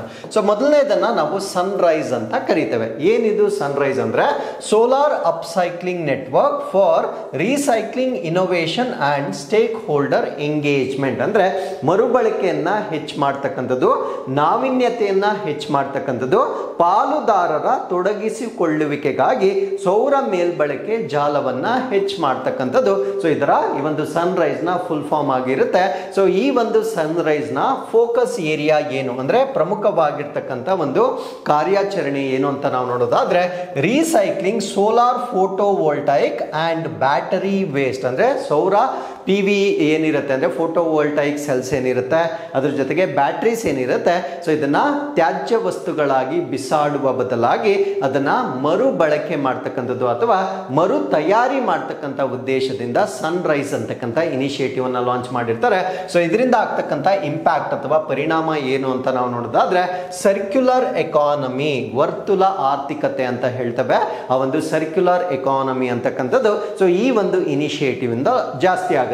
ಸೊ ಎರಡನೇದನ್ನ OSOWOG ಅಂತ ಹೇಳ್ತೇವೆ. ಇದು actually it is not a new initiative, ಇದನ್ನು ಈಗಾಗಲೇ ಲಾಂಚ್ ಮಾಡಿರ್ತಕ್ಕಂಥ ಒಂದು ಇನಿಷಿಯೇಟಿವ್ ಆಗಿರುತ್ತೆ. ಸೊ ಇದನ್ನು ನಾವು ಒನ್ ಸನ್ ಅಂದರೆ ಒಂದು ಸೂರ್ಯ, ಯಾಕಂದರೆ ಜಗತ್ತಿಗೆ ಇರ್ತಕ್ಕಂಥದ್ದು ಒಂದು ಸೂರ್ಯ ಅಂದರೆ ನಮ್ಮ ಸೌರಮಂಡಲದಲ್ಲಿ, ಅದಾದಮೇಲೆ ಒನ್ ವರ್ಲ್ಡ್ ಒಂದು ಪ್ರಪಂಚ, ನಮಗೆ ಗೊತ್ತಿರೋದೇ ಒಂದು ಪ್ರಪಂಚ. ಸೊ ಈ ಎಲ್ಲವನ್ನ ಒಂದು ಗ್ರಿಡ್ ಅಂದರೆ ಈ ಪ್ರಪಂಚದಲ್ಲಿರ್ತಕ್ಕಂಥ ರಾಷ್ಟ್ರಗಳನ್ನು ಒಂದು ಸೌರ ವಿದ್ಯುತ್ ಜಾಲಕ್ಕೆ ಸಂಪರ್ಕ ಮಾಡ್ತಕ್ಕಂಥ ಒಂದು ವ್ಯವಸ್ಥೆಯನ್ನ ಒನ್ ಸನ್ ಒನ್ ವರ್ಲ್ಡ್ ಒನ್ ಗ್ರಿಡ್ ಅಂತ ಹೇಳ್ತೇವೆ. ಸೊ ಈ ಒಂದು ಇನಿಷಿಯೇಟಿವ್ನ ಅಡಿಯಲ್ಲಿ ಕ್ರಾಸ್ ಬಾರ್ಡರ್ ಸೋಲಾರ್ ಗ್ರಿಡ್ ಕನೆಕ್ಟಿವಿಟಿಯನ್ನ ಕೊಡ್ತಾರೆ. ಫಾರ್ ಎಕ್ಸಾಂಪಲ್, ಇವಾಗ ನಮ್ಮ ನೆರೆಯ ರಾಷ್ಟ್ರ ಬಾಂಗ್ಲಾದೇಶದೊಂದಿಗೆ ನಮ್ಮ ಭಾರತ ದೇಶದ ಸೌರಶಕ್ತಿಯನ್ನ ನೇರವಾಗಿ ಕನೆಕ್ಟ್ ಮಾಡ್ತಕ್ಕಂಥದ್ದು. ಸೊ ಆ ರೀತಿಯ ಒಂದು ಕನೆಕ್ಷನ್ ಅನ್ನ, ಇದನ್ನೇ ನಾವು ಟ್ರಾನ್ಸ್ ಬಾರ್ಡರ್ ಅಂತ ಕರೀತೇವೆ. So within the country ಮಾತ್ರ ಅಲ್ಲ, ಕಂಟ್ರಿಗಳ ಮಧ್ಯ ಕೂಡ ಈ ಒಂದು ಸೌರಶಕ್ತಿಯನ್ನ ಟ್ರಾನ್ಸ್ಮಿಷನ್ ಮಾಡ್ತಕ್ಕಂಥ ಒಂದು ಇನಿಷಿಯೇಟಿವ್ ಅನ್ನು ನಾವು ಒನ್ ಸನ್ ಒನ್ ವರ್ಲ್ಡ್ ಒನ್ ಗ್ರಿಡ್ ಅಂತ ಹೇಳ್ತೇವೆ. ಸೊ ಇದರಿಂದ ಆಗ್ತಕ್ಕಂಥ ಇಂಪ್ಯಾಕ್ಟ್ ಏನು ಅಂದ್ರೆ enables trans national solar energy sharing and grid stability, ಅಂದ್ರೆ ರಾಷ್ಟ್ರಗಳ ನಡುವೆ ಈ ಒಂದು ಸೌರ ಶಕ್ತಿಯನ್ನ ನಾವು ಸಂಪರ್ಕಗೊಳಿಸಲಿಕ್ಕೆ ಈ ಒಂದು ಇನಿಷಿಯೇಟಿವ್ ನಮಗೆ ಸಹಾಯ ಮಾಡುತ್ತೆ. ಸೊ ಮೂರನೇ ಇನಿಷಿಯೇಟಿವ್ ಅನ್ನ ನಾವು GCC ಅಂತ ಹೇಳ್ತೇವೆ. GCC ಅಂದ್ರೆ ಗ್ಲೋಬಲ್ ಕೆಪಾಸಿಟಿ ಸೆಂಟರ್ ಅಂತ ಹೇಳ್ತೇವೆ. ಸೊ ಏನು ಈ ಒಂದು ಗ್ಲೋಬಲ್ ಕೆಪಾಸಿಟಿ ಸೆಂಟರ್ ಮಾಡ್ತಕ್ಕಂಥ ಒಂದು ಫೋಕಸ್ಡ್ ಏರಿಯಾ ಏನು ಅಂದ್ರೆ ಸೋಲಾರ್ಗೆ ಸಂಬಂಧಪಟ್ಟಂತೆ ರಿಸರ್ಚ್ ಅಂಡ್ ಡೆವಲಪ್ಮೆಂಟ್, ಸಂಶೋಧನೆ ಮತ್ತು ಅಭಿವೃದ್ಧಿಯನ್ನ ಮಾಡ್ತಕ್ಕಂಥದ್ದು, ಇನೋವೇಷನ್ ನಾವೀನ್ಯತೆಗಳನ್ನ ಮಾಡ್ತಕ್ಕಂಥದ್ದು, ಅದನ್ನ ಇನ್ಸ್ಟಾಲ್ ಮಾಡ್ತಕ್ಕಂಥ ಒಂದು ಮಾನವ ಸಂಪನ್ಮೂಲ ಯಾರಿರ್ತಾರೆ ಸೊ ಅವ್ರಿಗೆ ತರಬೇತಿ ಅಥವಾ ಸ್ಕಿಲ್ ಅಥವಾ ಕೌಶಲ್ಯಗಳನ್ನ ನೀಡ್ತಕ್ಕಂಥದ್ದು ಕೂಡ ಸೊ GCCಯ ಪ್ರಮುಖ ಉದ್ದೇಶವಾಗಿರುತ್ತೆ. ಸೊ ಇದರಿಂದ ಆಗ್ತಕ್ಕಂಥ ಒಂದು ಇಂಪ್ಯಾಕ್ಟ್ ಏನು ಅಂದ್ರೆ so envisioned as Silicon Valley for solar to boost global capacity, ಅಂದ್ರೆ ಜಾಗತಿಕ ಸಾಮರ್ಥ್ಯವನ್ನ ಹೆಚ್ಚಿಸಲಿಕ್ಕೆ ಸೌರಶಕ್ತಿಗಾಗಿ ಸಿಲಿಕಾನ್ ವ್ಯಾಲಿ ಎಂಬ ಪರಿಕಲ್ಪನೆಯನ್ನ ನಾವಿಲ್ಲಿ ನೋಡಬಹುದಾಗಿರುತ್ತೆ. ಸೊ ಈ ಒಂದು ಇನಿಷಿಯೇಟಿವ್ ಅನ್ನ ನಾವು GCC ಅಂತ ಹೇಳ್ತೇವೆ. ಕೊನೆಯದನ್ನ ನಾವು ಸಿಡ್ಸ್ ಪ್ಲಾಟ್ಫಾರ್ಮ್ ಅಂತ ಹೇಳ್ತೇವೆ. So SIDS platform full form ಏನು ಅಂದ್ರೆ small island developing states procurement platform ಅಂತ ಹೇಳ್ತೇವೆ. ಅಂದ್ರೆ ಚಿಕ್ಕ ದ್ವೀಪ ಅಭಿವೃದ್ಧಿಶೀಲ ರಾಷ್ಟ್ರಗಳ ಖರೀದಿ ವೇದಿಕೆ ಅಂತ ಹೇಳ್ತೇವೆ. ಸೊ ಇದರ ಒಂದು ಪ್ರಮುಖ ಉದ್ದೇಶ ಏನು ಅಂದ್ರೆ affordable solar procurement for vulnerable Nations, ಅಂದ್ರೆ ಅತ್ಯಂತ ಬಡತನದಲ್ಲಿರ್ತಕ್ಕಂಥ ರಾಷ್ಟ್ರಗಳಿಗೆ ಕೈಗೆಟುಕುವ ದರದಲ್ಲಿ ಈ ಒಂದು ಸೌರ ಮೂಲ ಸೌಕರ್ಯಗಳನ್ನ ಖರೀದಿ ಮಾಡ್ತಕ್ಕಂಥ ಒಂದು ಕೆಪಾಸಿಟಿ ಬಿಲ್ಡಿಂಗ್ ಅನ್ನ ಮಾಡ್ತಕ್ಕಂಥ ಒಂದು ವ್ಯವಸ್ಥೆಯನ್ನ ನಾವು ಸಿಡ್ಸ್ ಪ್ಲಾಟ್ಫಾರ್ಮ್ ಅಂತ ಹೇಳ್ತೇವೆ. ಸೊ ಇದರ ಒಂದು ಜಾಗತಿಕ ಇಂಪ್ಯಾಕ್ಟ್ ಏನು ಅಂದ್ರೆ it enhances energy access and climate resilience in SIDS. So ಇದು ಒಂದು ಸ್ಮಾಲ್ ಐಲ್ಯಾಂಡ್ ಡೆವಲಪಿಂಗ್ ನೇಷನ್ಸ್ ಏನಿರ್ತವೆ ಸೊ ಅಲ್ಲಿ ಸೌರಶಕ್ತಿಯನ್ನ ಬಳಕೆ ಮಾಡ್ತಕ್ಕಂಥದ್ದು ಹೆಚ್ಚಾಗುತ್ತೆ. ಅದ್ರ ಜೊತೆಗೆ ಸ್ಥಿತಿಸ್ಥಾಪಕತ್ವ ಕೂಡ ಇದರಿಂದ ಹೆಚ್ಚಾಗ್ತಕ್ಕಂಥದ್ದನ್ನ ನಾವು ನೋಡ್ಬೋದಾಗಿರುತ್ತೆ. ಸೊ ಇಷ್ಟು ಇನಿಷಿಯೇಟಿವ್ ಅನ್ನ ನಮ್ಮ ಭಾರತ ರಾಷ್ಟ್ರ ಒಂದು ಜಾಗತಿಕ ಮಟ್ಟದಲ್ಲಿ ಪ್ರಾರಂಭ ಮಾಡಲಾಗಿರುತ್ತೆ. ಹಾಗಿದ್ರೆ ಈಗ ಇಂಟರ್ನ್ಯಾಷನಲ್ ಸೋಲಾರ್ ಅಲಯನ್ಸ್, ಅಂತಾರಾಷ್ಟ್ರೀಯ ಸೌರ ಒಕ್ಕೂಟದ ಬಗ್ಗೆ ನಾವಿಲ್ಲಿ ಡಿಸ್ಕಸ್ ಮಾಡೋದಾದ್ರೆ ಸೊ ಇದೊಂದು ಗ್ಲೋಬಲ್ ಇಂಟರ್ ಗವರ್ಮೆಂಟಲ್ ಆರ್ಗನೈಸೇಷನ್ ಆಗಿರುತ್ತೆ. ಅಂದ್ರೆ ಜಾಗತಿಕವಾಗಿರ್ತಕ್ಕಂಥ ಸರ್ಕಾರಗಳ ನಡುವೆ ಇರ್ತಕ್ಕಂಥ ಒಂದು ಅಸೋಸಿಯೇಷನ್ ಆಗಿರುತ್ತೆ. ಸೊ ಇದನ್ನ ಲಾಂಚ್ ಮಾಡಿರ್ತಕ್ಕಂಥವ್ರು ಇಂಡಿಯಾ ಮತ್ತೆ France. Very very important, Bharat ಮತ್ತು ಫ್ರಾನ್ಸ್ ಎರಡು ರಾಷ್ಟ್ರಗಳು 2015ರಲ್ಲಿ ಇದನ್ನ ಲಾಂಚ್ ಮಾಡಲಾಗಿರುತ್ತೆ. ಸೊ ಆ ಇಸ್ವಿ ಕೂಡ ನಮಗೆ ಇಂಪಾರ್ಟೆಂಟ್ ಆಗುತ್ತೆ. ಸೊ ಇದನ್ನ COP21 ಕಾನ್ಫರೆನ್ಸಸ್ ಆಫ್ ಪಾರ್ಟಿ 21 ಏನಿರುತ್ತೆ climate summit which was held in Paris in 2015ರಲ್ಲಿ ಕಾನ್ಫರೆನ್ಸಸ್ ಆಫ್ ಪಾರ್ಟೀಸ್ 21 ಏನಿರುತ್ತೆ ಸೊ ಇಲ್ಲಿ ಇದನ್ನ ಅಧಿಕೃತವಾಗಿ ಲಾಂಚ್ ಮಾಡಲಾಗಿರುತ್ತೆ. ಸೊ ಇದರ ಸಂಸ್ಥಾಪನಾ ಸದಸ್ಯರು ನಿಮಗೆ ಕೇಳಬಹುದಾಗಿರುತ್ತೆ, ಇಂಡಿಯಾ ಮತ್ತೆ ಫ್ರಾನ್ಸ್ ಇದರ ಸಂಸ್ಥಾಪನಾ ಸದಸ್ಯ ರಾಷ್ಟ್ರಗಳಾಗಿ ನಾವು ನೋಡಬಹುದಾಗಿರುತ್ತೆ. ಸೊ ಇದರ ಕೇಂದ್ರ ಕಚೇರಿಯನ್ನ ನಾವು national institute of solar energy ಅಂತ ಹೇಳ್ತೇವೆ. ಇದು ನಮ್ಮ ಭಾರತ ರಾಷ್ಟ್ರದ ಹರಿಯಾಣ ರಾಜ್ಯದ ಗುರುಗ್ರಾಮ್ ಅಲ್ಲಿ ಇದರ ಕೇಂದ್ರ ಕಚೇರಿಯನ್ನ ನಾವು ನೋಡಬಹುದಾಗಿರುತ್ತೆ. ಸೊ ಪ್ರಸ್ತುತವಾಗಿ 120ಕ್ಕೂ ಹೆಚ್ಚು ರಾಷ್ಟ್ರಗಳು ಇದರ ಸದಸ್ಯತ್ವವನ್ನ ಪಡೆದುಕೊಂಡಿರುತ್ತೆ. ಸೊ ಇದರ ಉದ್ದೇಶ ಏನು ಅಂದ್ರೆ ಈ ಸೋಲಾರ್ ಎನರ್ಜಿಯನ್ನ ಹರ್ನೇಸ್ ಮಾಡ್ತಕ್ಕಂಥ ಒಂದು ಮೂಲ ಸೌಕರ್ಯಗಳು, ಟೆಕ್ನಿಕಲ್ ಸಪೋರ್ಟ್ ಎಲ್ಲವನ್ನ ಕೂಡ ಮಾಡ್ತಕ್ಕಂಥ ಉದ್ದೇಶದಿಂದ ಸೊ ಇದನ್ನ ಈ ಒಂದು ಇನಿಷಿಯೇಟಿವ್ ಅನ್ನ launch ಮಾಡಲಾಗಿರುತ್ತೆ. So with this let's get into question number 3. ಮಾದರಿ ಯುವ ಗ್ರಾಮ ಸಭಾ ಉಪಕ್ರಮವು ಯಾವ 3 ಸಚಿವಾಲಯಗಳ ಜಂಟಿ ಪ್ರಯತ್ನವಾಗಿದೆ? ದ ಮಾಡೆಲ್ ಯೂತ್ ಗ್ರಾಮ ಸಭಾ initiative is a joint effort of which 3 ministries? ಈ ಪ್ರಶ್ನೆಗೆ ಸರಿಯಾದ ಸರಿಯಾದ ಉತ್ತರ. ಸೊ ಹಣಕಾಸು ಸಚಿವಾಲಯ, ಶಿಕ್ಷಣ ಸಚಿವಾಲಯ ಮತ್ತು ವಾಣಿಜ್ಯ ಸಚಿವಾಲಯ, ಸೊ ಈ ಮೂರು ಕೂಡ ಜಾಯಿಂಟ್ ಆಗಿ ಒಂದು ಮಾಡೆಲ್ ಯೂತ್ ಗ್ರಾಮ ಸಭಾ ಇನಿಷಿಯೇಟಿವ್ ಅನ್ನ ಲಾಂಚ್ ಮಾಡಲಾಗಿರುತ್ತೆ. ಸೊ ಏನು ಈ ಒಂದು ಇನಿಷಿಯೇಟಿವ್ ನ ಫೋಕಸ್ ಏನು ಅನ್ನೋದನ್ನ ನಾವು ಈ ಒಂದು ಆರ್ಟಿಕಲ್ ಅಲ್ಲಿ ಡಿಸ್ಕಸ್ ಮಾಡೋಣ. ಸೊ ಇದನ್ನ ನಾವು ಮಾಡೆಲ್ ಯೂತ್ ಗ್ರಾಮ ಸಭಾ ಇನಿಷಿಯೇಟಿವ್ ಅಂತ ಹೇಳ್ತೇವೆ. ಮಾದರಿ ಯುವ ಗ್ರಾಮ ಸಭೆ ಉಪಕ್ರಮ ಅಂತ ಹೇಳ್ತೇವೆ. ಸೊ ಹೆಸರಲ್ಲೇ ಗೊತ್ತಾಗುತ್ತೆ ಇದು ಯೂತ್ ರಿಲೇಟೆಡ್ ಅಥವಾ ಯುವಕರಿಗೆ ಸಂಬಂಧಪಟ್ಟಿರ್ತಕ್ಕಂಥ ಒಂದು ಇನಿಷಿಯೇಟಿವ್ ಆಗಿರುತ್ತೆ. So to promote participatory local governance among students, ಅಂದ್ರೆ ವಿದ್ಯಾರ್ಥಿಗಳಲ್ಲಿ ಸ್ಥಳೀಯ ಆಡಳಿತದಲ್ಲಿ ಭಾಗವಹಿಸುವುದನ್ನು ಉತ್ತೇಜನ ಮಾಡ್ತಕ್ಕಂಥದ್ದು. ಯಾಕಂದ್ರೆ ಗ್ರಾಮ ಸಭೆ ಅಂತಕ್ಕಂಥದ್ದು ಇದನ್ನ ಲೋಕಲ್ ಗವರ್ನೆನ್ಸ್ ಅಂತ ಹೇಳ್ತೇವೆ. ಸೊ ಈ ಒಂದು ಲೋಕಲ್ ಗವರ್ನೆನ್ಸ್ ನ ಮಟ್ಟದಲ್ಲಿ ವಿದ್ಯಾರ್ಥಿಗಳ ಪಾಲ್ಗೊಳ್ಳುವಿಕೆಯನ್ನ ಹೆಚ್ಚು ಮಾಡ್ತಕ್ಕಂಥದ್ದು ಇದರ ಉದ್ದೇಶವಾಗಿರುತ್ತೆ. ಸೊ ಇದರ ಪರ್ಪಸ್ ಏನು, ಯಾವ ಕಾರಣಕ್ಕಾಗಿ ಈ ಇನಿಷಿಯೇಟಿವ್ ಅನ್ನ ಲಾಂಚ್ ಮಾಡಲಾಗಿರುತ್ತೆ ಅಂದ್ರೆ, ಸೊ ಟು ಸಿಮ್ಯುಲೇಟ್ ಗ್ರಾಮ ಸಭಾ ಸೆಷನ್ಸ್ ಇನ್ ಸ್ಕೂಲ್, ಅಂದ್ರೆ ಶಾಲೆಗಳಲ್ಲಿ ಈ ಗ್ರಾಮ ಸಭಾ ಹೇಗೆ ನಡೆಯುತ್ತೆ ಆ ರೀತಿಯ ಒಂದು ಸೆಷನ್ಗಳನ್ನ ಅಲ್ಲಿ ಕ್ರಿಯೇಟ್ ಮಾಡಲಾಗುತ್ತೆ. ಸೊ ಇದರಿಂದ students can understand and engage with the grass root democratic process. ಅಂದ್ರೆ ಈ ಒಂದು ಮೂಲ ಮಟ್ಟದಲ್ಲಿ ಅಥವಾ ತಳಮಟ್ಟದಲ್ಲಿ ಪ್ರಜಾಪ್ರಭುತ್ವ ಪ್ರಕ್ರಿಯೆಗಳು ಹೇಗೆ ನಡೆಯುತ್ತೆ ಅನ್ನೋದ್ರ ಬಗ್ಗೆ ಸೊ ಆ ಒಂದು ಚಿಕ್ಕ ವಯಸ್ಸಿನಿಂದಲೇ ಅವರಿಗೆ ಮನವರಿಕೆ ಮಾಡುವ ಉದ್ದೇಶದಿಂದ ಸೊ ಈ ಒಂದು ಇನಿಷಿಯೇಟಿವ್ ಅನ್ನ ಪ್ರಾರಂಭ ಮಾಡಲಾಗಿರುತ್ತೆ. ಸೊ ಟೋಟಲ್ ಟಾರ್ಗೆಟೆಡ್ ಆಡಿಯನ್ಸ್ ಎಷ್ಟು ಅಂದ್ರೆ students from over 1000 schools nation wide, ಅಂದ್ರೆ ರಾಷ್ಟ್ರ ವ್ಯಾಪ್ತಿಯಾಗಿ ಸೊ ದೇಶಾದ್ಯಂತ 1000 ವಿದ್ಯಾರ್ಥಿಗಳಿಗೆ ಈ ರೀತಿಯಾಗಿ ಎಂಗೇಜ್ ಮಾಡ್ತಕ್ಕಂಥದ್ದು ಇದರ ಉದ್ದೇಶವಾಗಿರುತ್ತೆ. ಸೊ ಇದನ್ನ ಮೇನ್ಲಿ ಯಾವ ರೀತಿಯ ಶಾಲೆಗಳನ್ನ ಇಲ್ಲಿ ಆಯ್ಕೆ ಮಾಡ್ಕೊಳ್ತಾ ಇದ್ದಾರೆ ಅಂದ್ರೆ ಜವಾಹರ್ ನವೋದಯ ವಿದ್ಯಾಲಯಗಳು, ಏಕಲವ್ಯ ಮಾಡೆಲ್ ರೆಸಿಡೆನ್ಷಿಯಲ್ ಸ್ಕೂಲ್ ಮತ್ತೆ ಸ್ಟೇಟ್ ಗವರ್ಮೆಂಟ್ ಸ್ಕೂಲ್ಸ್, ಅಂದ್ರೆ ರಾಜ್ಯ ಸರ್ಕಾರಿ ಶಾಲೆಗಳೇನಿರುತ್ತೆ ಇದನ್ನ ಪ್ರಮುಖವಾಗಿ ಟಾರ್ಗೆಟ್ ಮಾಡಲಾಗುತ್ತೆ. ಸೊ ಇದರಲ್ಲಿ ಇನ್ವಾಲ್ವ್ ಆಗ್ತಕ್ಕಂಥ ಮಿನಿಸ್ಟ್ರಿ ಯಾವುದು ಅಂದ್ರೆ ministry of Panchayat Raj, ministry of education ಮತ್ತೆ ministry of tribal affairs. So ಹಾಗಿದ್ರೆ ಈ ಪ್ರಶ್ನೆಗೆ ಸರಿಯಾದ ಉತ್ತರ ಸೊ ನಾಟ್ ದಿಸ್. ಸೊ ಇದು ಪಂಚಾಯತ್ ರಾಜ್ ಸಚಿವಾಲಯ, ಶಿಕ್ಷಣ ಸಚಿವಾಲಯ ಮತ್ತೆ ಬುಡಕಟ್ಟು ವ್ಯವಹಾರಗಳ ಸಚಿವಾಲಯ ಈ ಪ್ರಶ್ನೆಗೆ ಸರಿಯಾದ ಉತ್ತರವಾಗಿರುತ್ತೆ. So remark the correct answer. The correct answer for third question is option number 2 is the ಸರಿಯಾದ ಉತ್ತರವಾಗಿರುತ್ತೆ. ಹಾಗಿದ್ರೆ ಸೊ ಸೊ ಇದರ ಆಬ್ಜೆಕ್ಟಿವ್ಸ್ ಏನು ಅಂತ ನಾವು ನೋಡೋದಾದ್ರೆ ಫೋಸ್ಟರ್ active citizen participation from the Young age, ಅಂದ್ರೆ ಚಿಕ್ಕ ವಯಸ್ಸಿನಿಂದಲೇ ಸಕ್ರಿಯವಾಗಿ ನಾಗರಿಕರ ಭಾಗವಹಿಸುವಿಕೆಯನ್ನ ಉತ್ತೇಜನ ಮಾಡ್ತಕ್ಕಂಥದ್ದು ಈ ಒಂದು ಕಾರ್ಯಕ್ರಮದ ಉದ್ದೇಶವಾಗಿರುತ್ತೆ. Educate youth on Panchayat Raj institutions and local governance, ಅಂದ್ರೆ ಯುವಕರಿಗೆ ಈ ಪಂಚಾಯತ್ ರಾಜ್ ವ್ಯವಸ್ಥೆ ಮತ್ತೆ ಸ್ಥಳೀಯ ಆಡಳಿತ ಯಾವ ರೀತಿ ನಡೆಯುತ್ತೆ ಅನ್ನೋದ್ರ ಬಗ್ಗೆ ಶಿಕ್ಷಣವನ್ನ ನೀಡ್ತಕ್ಕಂಥದ್ದು ಈ ಒಂದು ಕಾರ್ಯಕ್ರಮದ ಉದ್ದೇಶವಾಗಿರುತ್ತೆ. ಅದ್ರ ಜೊತೆಗೆ leadership, debate and decision making skills, ಅಂದ್ರೆ ನಾಯಕತ್ವ, ಚರ್ಚೆ ಮತ್ತು ನಿರ್ಧಾರಗಳನ್ನ ತೆಗೆದುಕೊಳ್ತಕ್ಕಂಥ ಕೌಶಲ್ಯಗಳನ್ನ ಈಗಲಿಂದಲೇ ಬೆಳೆಸುವ ಉದ್ದೇಶದಿಂದ ಸೊ ಈ ಒಂದು ಇನಿಷಿಯೇಟಿವ್ ಅನ್ನ launch ಮಾಡಲಾಗಿರುತ್ತೆ. So with this let's get into question number 4. ಜನವರಿ 2026ರ ವೇಳೆಗೆ ದೇಶದ ಮೊದಲ ಖಾಸಗಿ ವಾಣಿಜ್ಯ ರಾಕೆಟ್ ಅನ್ನು ಉಡಾವಣೆ ಮಾಡಲು ಯಾವ ಭಾರತೀಯ ಖಾಸಗಿ ಕಂಪನಿ ಸಿದ್ಧತೆ ನಡೆಸುತ್ತಿದೆ? Which Indian private company? So remember this is a private company is preparing to launch country's first private commercial rocket, ಅಂದ್ರೆ ನಮ್ಮ ಭಾರತ ದೇಶದ ಮೊಟ್ಟ ಮೊದಲ ಕಮರ್ಷಿಯಲ್ ವಾಣಿಜ್ಯ ಮತ್ತೆ ಪ್ರೈವೇಟ್ ಅಂದ್ರೆ ಖಾಸಗಿ ವಾಣಿಜ್ಯ ರಾಕೆಟ್ ಅನ್ನ ಜನವರಿ 2026ಕ್ಕೆ ಲಾಂಚ್ ಮಾಡಲಾಗ್ತಾ ಇದೆ. ಸೊ ಈ ರೀತಿಯಾಗಿ ಖಾಸಗಿಯವರು ಲಾಂಚ್ ಮಾಡ್ತಾ ಇರ್ತಕ್ಕಂಥದ್ದು ನಮ್ಮ ಭಾರತ ದೇಶದಲ್ಲಿ ಇದೇ ಮೊಟ್ಟ ಮೊದಲ ಬಾರಿ ಆಗಿರುತ್ತೆ. ಸೊ ಯಾರು ಇದನ್ನ ಮಾಡ್ತಿರ್ತಕ್ಕಂಥದ್ದು ಅನ್ನೋದು ನಮ್ಮ ಪ್ರಶ್ನೆ ಆಗಿತ್ತು. ಈ ಪ್ರಶ್ನೆಗೆ ಸರಿಯಾದ ಉತ್ತರ ಸ್ಕೈ ರೂಟ್ ಏರೋಸ್ಪೇಸ್ ನ ವತಿಯಿಂದ ಇದನ್ನ ಮಾಡಲಾಗ್ತಾ ಇದೆ. So Skyroot Aerospace set to launch first private commercial rocket. So ಮೊಟ್ಟ ಮೊದಲ ಕಮರ್ಷಿಯಲ್ ಅಥವಾ ವಾಣಿಜ್ಯ ರಾಕೆಟ್ ಅನ್ನ ಉಡಾವಣೆ ಮಾಡಲಿಕ್ಕೆ ಈಗ ಸ್ಕೈ ರೂಟ್ ಏರೋಸ್ಪೇಸ್ ಅಂತಕ್ಕಂಥದ್ದು ಇಲ್ಲಿ ಸಜ್ಜಾಗ್ತಾ ಇದೆ.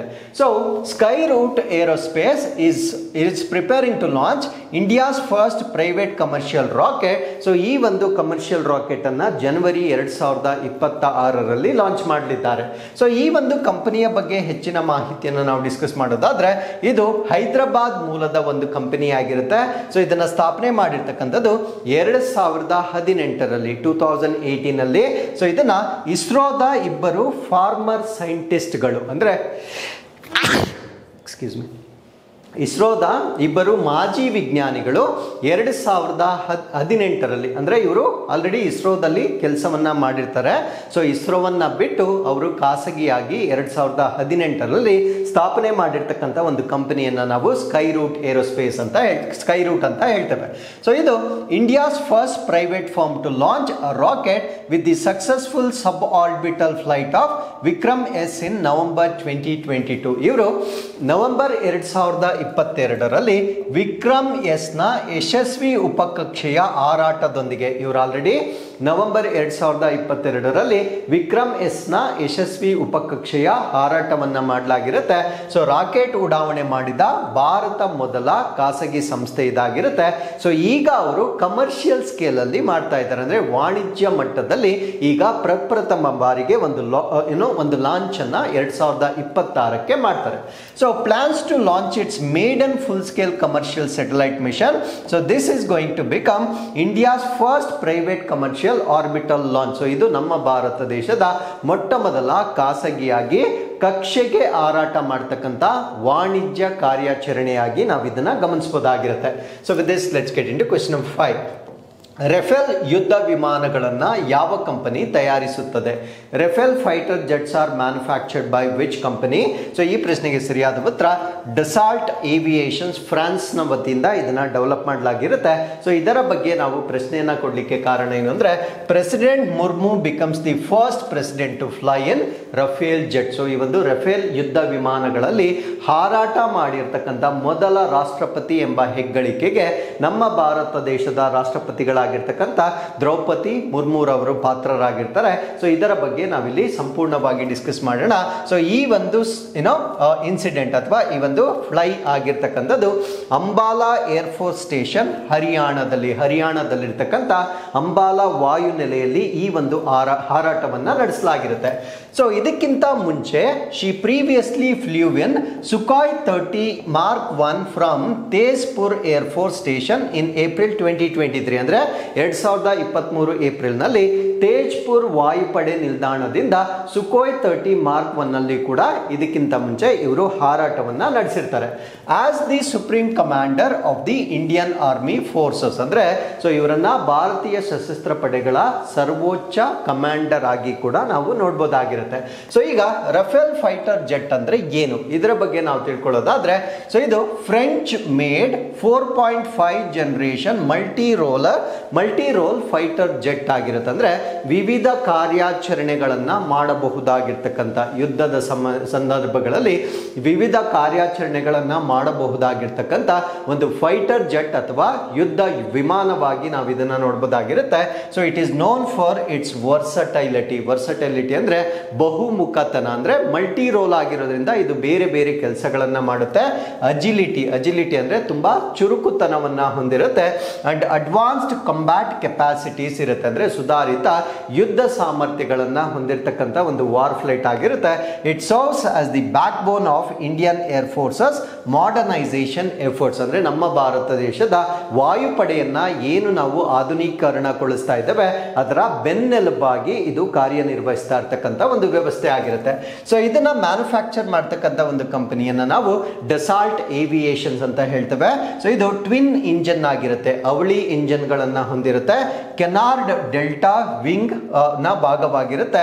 ಸೊ ಮಲ್ಟಿ ರೋಲ್ ಫೈಟರ್ ಆಗಿರುತ್ತೆ, ಅಂದ್ರೆ ವಿವಿಧ ಆಯಾಮಗಳಲ್ಲಿ ಯುದ್ಧ ಮಾಡ್ತಕ್ಕಂಥ ಒಂದು ಫೈಟರ್ ಜೆಟ್ ಇದಾಗಿರುತ್ತೆ. ಸೊ ಇದು ಏರ್ ಸುಪ್ರಿಮೆಸಿ ವಾಯು ಪ್ರಾಬಲ್ಯವನ್ನ ಸಾಧಿಸಲಿಕ್ಕೆ, ಗ್ರೌಂಡ್ ಸಪೋರ್ಟ್ ಅಂದ್ರೆ ನೆಲದ ಬೆಂಬಲವನ್ನ ನೀಡಲಿಕ್ಕೆ, ರೆಕಾಯ್ನಸೆನ್ಸ್ ಅಂದ್ರೆ ಬೇಹುಗಾರಿಕೆಯನ್ನ ಮಾಡಲಿಕ್ಕೆ, ಪ್ರಿಸಿಷನ್ ಸ್ಟ್ರೈಕ್ ಅಂದ್ರೆ ನಿಖರವಾದ ದಾಳಿ, ಆಂಟಿ ಶಿಪ್ ಹಡಗು ವಿರೋಧಿ, ಮತ್ತೆ ನ್ಯೂಕ್ಲಿಯರ್ ಡಿಟರೆನ್ಸ್ ಅಂದ್ರೆ ಈ ಪರಮಾಣು ಪ್ರತಿರೋಧಗಳಲ್ಲಿ ಸೊ ಈ ಒಂದು ರಫೇಲ್ಗಳನ್ನ ನಾವು ಯೂಸ್ ಮಾಡಬಹುದಾಗಿರುತ್ತೆ. ಸೊ ಇದರ ಅಡ್ವಾನ್ಸ್ಡ್ ಫೀಚರ್ಸ್ ಏನು, ಸುಧಾರಿತ ವೈಶಿಷ್ಟ್ಯಗಳೇನು ಅಂತ ನಾವು ನೋಡೋದಾದ್ರೆ, ರಡಾರ್ಸ್ಗಳನ್ನ ಒಳಗೊಂಡಿರುತ್ತೆ. ಸೊ ಈ ಒಂದು ರಡಾರ್ಸ್ಗಳೇನಿರುತ್ತೆ long range tracking and targeting ಅನ್ನ ಹೊಂದಿರುತ್ತೆ. ಅಂದ್ರೆ ದೀರ್ಘ ವ್ಯಾಪ್ತಿಯ ಟ್ರ್ಯಾಕಿಂಗ್ ಮಾಡ್ತಕ್ಕಂಥದ್ದು ಮತ್ತೆ ಅದು ಆ ಒಂದು ಗುರಿಗಳನ್ನ ತಲುಪ್ತಕ್ಕಂಥ ಒಂದು ಸಾಮರ್ಥ್ಯವನ್ನ ಹೊಂದಿರುತ್ತೆ. ಅದ್ರ ಜೊತೆಗೆ ಎಲೆಕ್ಟ್ರಾನಿಕ್ ವಾರ್ಫೇರ್ ಅಂದ್ರೆ spectra system for jamming, deception and threat detection ಅಂದ್ರೆ ಜಾಮಿಂಗ್ ಮಾಡ್ತಕ್ಕಂಥದ್ದು, ವಂಚನೆ ಮತ್ತೆ ಈ ಬೆದರಿಕೆಗಳನ್ನ ಪತ್ತೆ ಹಚ್ಚಲಿಕ್ಕೆ ಇದನ್ನು ನಾವು ಎಲೆಕ್ಟ್ರಾನಿಕ್ ವಾರ್ಫೇರ್ಗಳಲ್ಲೂ ಕೂಡ ಈ ಒಂದು ವಿಮಾನಗಳನ್ನ ಬಳಸಬಹುದಾಗಿರುತ್ತೆ. ಅದಕ್ಕೆ ಇದನ್ನ ಮಲ್ಟಿ ರೋಲ್ ಅಂತ ಹೇಳ್ತಕ್ಕಂಥದ್ದು. ಸೊ ಅದರ ಜೊತೆಗೆ ನಮ್ಮ ಭಾರತ ಮತ್ತು ರಫೇಲ್ಗೆ ಸಂಬಂಧಪಟ್ಟಂತೆ ನಾವು ಹೇಳೋದಾದ್ರೆ India signed 7.87 euros billion euros deal in 2016 for 36 jets ಅಂದ್ರೆ 36 ಯುದ್ಧ ವಿಮಾನಗಳಿಗೆ ಸೊ ಖರೀದಿಗೆ 7.87 ಬಿಲಿಯನ್ ಯೂರೋ ಒಪ್ಪಂದವನ್ನ ನಮ್ಮ ಭಾರತ ದೇಶ 2016ರಲ್ಲಿ ಮಾಡಿಕೊಳ್ಳಲಾಗಿರುತ್ತೆ. ಸೊ ಈ ಒಂದು ಸ್ಕ್ವಾಡ್ರಾಲ್ಗಳನ್ನು ನಾವು ಡಿಪ್ಲಾಯ್ಡ್ ಅಟ್ ಅಂಬಾಲಾ, ಇದು ಹರಿಯಾಣದಲ್ಲಿ ಬರ್ತಕ್ಕಂಥದ್ದು, ಅದಾದ್ಮೇಲೆ ಅಸಿಮಾರ, ಇದು ವೆಸ್ಟ್ ಬೆಂಗಾಲ್ನಲ್ಲಿ ಬರ್ತಕ್ಕಂಥದ್ದು. ಸೊ ಇಲ್ಲಿ ಇವುಗಳನ್ನ ನಿಯೋಜನೆ ಮಾಡ್ತಕ್ಕಂಥದ್ದನ್ನ ನಾವು ನೋಡ್ಬೋದಾಗಿರುತ್ತೆ. So it has also played a role in operation Sindoor 2025ರಲ್ಲಿ ಆಗಿರ್ತಕ್ಕಂಥ ಆಪರೇಷನ್ ಸಿಂಧೂರ್ ಏನಿದೆ ಸೊ ಅಲ್ಲೂ ಕೂಡ ಇದು ತನ್ನ ಪಾತ್ರವನ್ನ ವಹಿಸಿರ್ತಕ್ಕಂಥದ್ದು ನಮಗೆ ಗೊತ್ತಿರಬೇಕಾಗಿರುತ್ತೆ. ಸೊ ನ್ಯಾಷನಲ್ ಯೂನಿಟಿ ಡೇ, ರಾಷ್ಟ್ರೀಯ ಏಕತಾ ದಿವಸ 2025. ಸೊ ಈ ಒಂದು ದಿನವನ್ನ ಪ್ರತಿ ವರ್ಷ 31 ಅಕ್ಟೋಬರ್ ಆಚರಣೆ ಮಾಡಲಾಗುತ್ತೆ. ಸೊ ಈ ವರ್ಷ 150th birth anniversary of Sardar Vallabhbhai Patel. So Sardar Vallabhbhai Patel ರವರ 150ನೇ ಜನ್ಮ ದಿನೋತ್ಸವವಾಗಿರುತ್ತೆ. And with the theme of Ek Bharat Atmanirbhar Bharat. ಈ ವರ್ಷದ ಥೀಮ್ ಏನಾಗಿರುತ್ತೆ ಅಂದ್ರೆ ಏಕ ಭಾರತ್ ಆತ್ಮನಿರ್ಭರ್ ಭಾರತ್ ಅಂತಕ್ಕಂಥದ್ದು ಈ ವರ್ಷದ ಥೀಮ್ ಆಗಿರುತ್ತೆ. ಸೊ ಸರ್ದಾರ್ ವಲ್ಲಭಭಾಯ್ ಪಟೇಲ್ ಇವರ ಬಗ್ಗೆ ನಾವು ತಿಳ್ಕೊಳ್ಳೋದಾದ್ರೆ ಸೊ ಇವರನ್ನ ಐರನ್ ಮ್ಯಾನ್ ಆಫ್ ಇಂಡಿಯಾ, ಭಾರತ ದೇಶದ ಉಕ್ಕಿನ ಮನುಷ್ಯ ಅಂತ ಇವರನ್ನ ಹೇಳಲಾಗುತ್ತೆ. Because he was the key architect of India's political integration ಅಂದ್ರೆ ರಾಜಕೀಯ ಏಕೀಕರಣಕ್ಕೆ ಇವರು ಪ್ರಮುಖವಾದ ಕೊಡುಗೆಯನ್ನ ನೀಡಿರ್ತಾರೆ. And first deputy prime minister and home minister ಆಗಿರ್ತಾರೆ. ಅಂದರೆ ಇವರು ಮೊದಲ ಉಪ ಪ್ರಧಾನಿ ಮತ್ತು ಗೃಹ ಮಂತ್ರಿಯಾಗಿ ಕೂಡ ಇವರು ಸೇವೆಯನ್ನ ಸಲ್ಲಿಸಿರ್ತಾರೆ. ಸೊ ಇವರ ಜನನ ಆಗಿರ್ತಕ್ಕಂಥದ್ದು 31 ಅಕ್ಟೋಬರ್ 1875 ಗುಜರಾತ್ನ ನಾಡಿಯಾದ್ನಲ್ಲಿ ಇವರ ಜನನ ಆಗುತ್ತೆ. ಸೊ ಇವರ ಪ್ರೊಫೆಷನ್ ಅಥವಾ ವೃತ್ತಿ, he was a lawyer, studied in England and became a barrister. So ಅವರು ವಕೀಲ ವೃತ್ತಿಯನ್ನ ಅವರು ವಹಿಸ್ಕೊಂಡಿರ್ತಾರೆ. ಸೊ ಇಂಗ್ಲೆಂಡ್ ನಲ್ಲಿ ಅವರ ವಿದ್ಯಾಭ್ಯಾಸ ಮಾಡಿ ಅವರು ಬ್ಯಾರಿಸ್ಟರ್ ಆಗಿ ಸೇವೆಯನ್ನ ಸಲ್ಲಿಸ್ತಾ ಇರ್ತಾರೆ. ಸೊ ಇವರ ಒಂದು ಪೊಲಿಟಿಕಲ್ ಅವೇಕ್ನಿಂಗ್ ಅನ್ನ ನಾವು ನೋಡೋದಾದ್ರೆ he was inspired by Mahatma Gandhiji ಅವರಿಂದ ಅವರು ಪ್ರೇರಿತಗೊಳ್ತಾರೆ. He join the freedom movement and led the Kheda Satyagraha. ಇವರು ಸ್ವತಂತ್ರ ಚಳುವಳಿಯಲ್ಲಿ ಅವರು ತಮ್ಮನ್ನ ತೊಡಗಿಸಿಕೊಂಡು ಕೇಡಾ ಸತ್ಯಾಗ್ರಹವನ್ನ ಅವರು ಮುನ್ನಡೆಸ್ತಾರೆ 1918ರಲ್ಲಿ. And Bardoli Satyagraha, this was in 1928, earning the title Sardar. So ಈ ಕಾರಣದಿಂದ ಅವರಿಗೆ ಸರ್ದಾರ್ ಅಂತಕ್ಕಂಥ ಒಂದು ಬಿರುದನ್ನ ಕೂಡ ಅವರು ಪಡೆದುಕೊಳ್ತಾರೆ. ಸೊ ಅದ್ರ ಜೊತೆಗೆ ಪೋಸ್ಟ್ ಇಂಡಿಪೆಂಡೆನ್ಸ್, ಸ್ವತಂತ್ರದ ನಂತರ ಕೂಡ ಅವರು ಭಾರತ ದೇಶವನ್ನ ಏಕೀಕರಣಗೊಳಿಸುವಲ್ಲಿ ಪ್ರಮುಖ ಪಾತ್ರವನ್ನ ವಹಿಸಿರ್ತಾರೆ. Deputy prime minister and home minister 1947 ಇಂದ 1950ವರೆಗೂ ಈ ಒಂದು ರೋಲ್ಸ್ಗಳಲ್ಲಿ ಅವರು ತಮ್ಮನ್ನ ತೊಡಗಿಸಿಕೊಳ್ತಾರೆ. Spearheaded the integration of 562 princely states into Indian union. ಅಂದ್ರೆ ಆ ಒಂದು ಸಮಯದಲ್ಲಿ ಇದ್ದಂತಹ 562 ರಾಜಪ್ರಭುತ್ವ ರಾಜ್ಯಗಳೇನಿರುತ್ತೆ ಅದನ್ನ ಭಾರತ ದೇಶದೊಂದಿಗೆ ಏಕೀಕರಣಗೊಳಿಸುವಲ್ಲಿ ಸೊ ಇವರು ಪ್ರಮುಖ ಪಾತ್ರವನ್ನ ವಹಿಸಿರ್ತಾರೆ. ಅದಕ್ಕೆ ಇವರ ಜನ್ಮ ದಿನೋತ್ಸವವನ್ನ ಏಕತಾ ದಿವಸ್ ಅಂತ ನಾವು ಆಚರಣೆ ಮಾಡ್ತಕ್ಕಂಥದ್ದು ಇದೇ ಉದ್ದೇಶಕ್ಕಾಗಿ. ಸೊ ಈ ಒಂದು ಕಾಂಟ್ರಿಬ್ಯೂಷನ್ ಅಥವಾ ಕೊಡುಗೆಗಾಗಿ ಇವರಿಗೆ ಸಂಬಂಧಪಟ್ಟಂತೆ ಒಂದು ಪ್ರತಿಮೆಯನ್ನ ಸ್ಥಾಪನೆ ಮಾಡಲಾಗಿರುತ್ತೆ. ಆ ಸ್ಟ್ಯಾಚ್ಯೂ ಅನ್ನ ನಾವು ಏಕತಾ ಸ್ಟ್ಯಾಚ್ಯೂ ಅಥವಾ ಏಕತಾ ಪ್ರತಿಮೆ ಅಂತ ಹೇಳ್ತೇವೆ. ಸೊ ಇದು ಏಕ್ತಾ ನಗರ್ ಗುಜರಾತ್ ನಲ್ಲಿ ಇದನ್ನ ಸ್ಥಾಪನೆ ಮಾಡಲಾಗಿರುತ್ತೆ. ಸೊ 182 ಮೀಟರ್ ಎತ್ತರವನ್ನ ಹೊಂದಿರುತ್ತೆ.